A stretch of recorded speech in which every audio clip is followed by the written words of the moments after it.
देखिए, ये कार्यक्रम जो पर्यटन विभाग है जनपद का, उसकी तरफ से आयोजित हुआ था और जो सरकार की पर्यटन को लेकर जो योजनाएं हैं, उन योजनाओं के बारे में विस्तार से यहाँ रोशनी डाली गई है।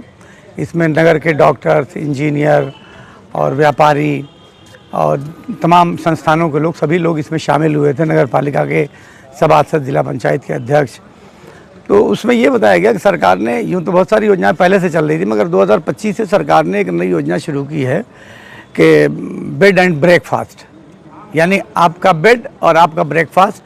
और किसी भी मकान में, किसी भी आपकी जगह, कोई खाली जगह पड़ी हो, कोई घर पड़ा हो, तो उसमें आप उसको किराए पे दे सकते हैं। ऑनलाइन उसकी बुकिंग होगी, वेबसाइट पे जाके आप अपना रजिस्ट्रेशन करा सकते हैं। जैसे मान लीजिए अगर आप एक होटल बनाना चाहते हैं तो उसमें बहुत सारी तरह की आपको व्यावसायिक का आप पे चार्ज लगेगा, जो बिजली की बिल आएगा वो व्यावसायिक का आएगा, जो नगर पालिका का टैक्स होगा वो व्यावसायिक होगा। मगर इस योजना के तहत अगर आप रजिस्ट्रेशन कराते हैं तो अपने ही घर में आप छोटा होटल खोल सकते हैं, जिसमें लोगों को रहने की व्यवस्था हो जाए, ताकि जो भी पर्यटक आते हों तो कम खर्च में रह जाएं और घरेलू माहौल में रहें। ये बहुत से ऐसे मकान हैं जिनके पास 5-7 कमरों का घर है, मगर घर में रहने वाले 1-2 लोग हैं, या सिर्फ महिलाएं हैं। तो अगर महिलाएं एक टाइम का उसे ब्रेकफास्ट खाना बना के दें, उसका चार्ज लें और उसमें किराया वसूल करें, तो एक उनके लिए रोज़ी का भी बेहतर ये साधन हो जाएगा।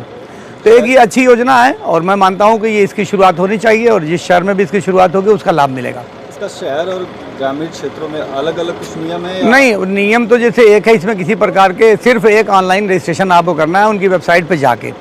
अलग से कुछ आपको कोई कार्रवाई नहीं करनी है। चाहे वो गांव में हो तो गांव की झोपड़ी में भी आप बना सकते हैं। बहुत सारे लोग हैं जो शहर की भीड़ भाड़ से उकता जाते हैं और चाहते हैं कि 2 दिन 3 दिन चल के गांव के परिवेश में ज़िंदगी गुजारा जाए, खेती हो जहां, और गांव का खाना ही खाएं। तो उनके लिए भी एक बेहतर व्यवस्था गांव में भी हो सकती है।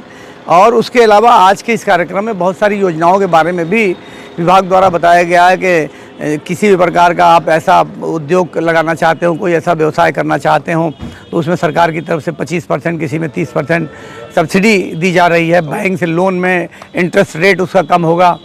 लेकिन ये कि उसमें ये बात आई है कि इन सारी चीज़ों को सुविधाजनक बनाने की आवश्यकता है, और सिंगल विंडो से जब तक नहीं बनाएंगे तो जो सरकार की सुविधाएं हैं आम जनता तक उसे पहुंचने में दुश्वारी होगी। क्योंकि जो एक सिस्टम है, विभागीय सिस्टम जो है, तो वो विभागीय सिस्टम को काबू में ले आना हर किसी के बस का नहीं होता है। सर, क्या लगता है इस कार्यक्रम, इस नीति के तहत सरकार को? देखिए, सरकार की ये नीति तो मुझे ठीक लग रही है, लेकिन इस नीति में जो विभागों की जो जांच पड़ताल है और उनकी परमिशन है, इस सब को सरल बनाएंगे तो जनता तक सुविधाएं पहुंचेंगी। तो मेरा सुझाव ये है कि जो भी योजनाएं सरकार ले आती है उसे सिंगल विंडो सिस्टम पे ले आना चाहिए, ताकि वो एक जगह से ही उसका सारा काम हो जाए।